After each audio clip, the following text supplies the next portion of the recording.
எல்லாருக்கும் வணக்கம். எல்லோரும் எப்படி இருக்கிறீங்க? நல்லா இருக்கிறீங்கன்னு நம்புகிறேன்.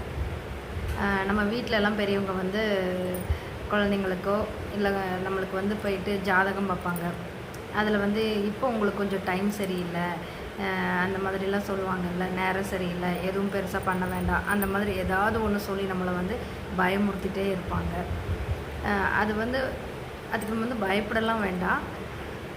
ஜோசியக்காரங்க வந்து ஏதாவது சொல்லிகிட்டே தான் இருப்பாங்க. நம்ம என்னவோ இருக்கட்டும், நம்ம வந்து இந்த உலகத்தில் பிறந்தாச்சு, சரி, அது நம்ம விரும்பிலாம் நம்ம பிறக்கலை. அதே மாதிரி இந்த உலகத்தை விட்டு நம்ம ஒரு நாள் போக தான் போகிறோம். அது வேறு நம்ம வந்து பயந்துகிட்டே இருக்க முடியுமா ஒவ்வொரு நாளும்? ஸோ இதுக்கு ஒரே சொல்யூஷன் நான் சொல்கிறேன். நீங்கள் என்ன பண்ணுறீங்க, இன்றைக்கி ஆடி வெள்ளி நேராக கோயிலுக்கு போங்க.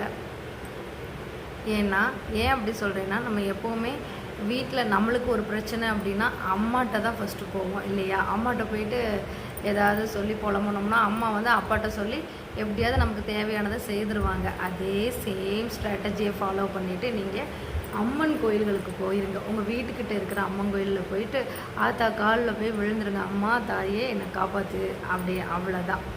அவங்க என்ன பண்ணுவாங்க, நம்மளோட பிரச்சனைகள் எல்லாத்தையும் தவிடுபடி பண்ணிடுவாங்க. ஸோ நீங்கள் என்ன பண்ணுறீங்க, ஆடி மாதம்னு இல்லை, எப்போவுமே உங்களுக்கு ஒரு மனசுக்கு கொஞ்சம் நெருடலாக இருக்குது அப்படிங்கிற பட்சத்தில் அம்மன் கோயிலில் போயிட்டு அம்மனோட காலடியில் விழுந்துருங்க. அவ்வளோதான். அவங்களே நம்மளை நல்லா பார்த்துப்பாங்க.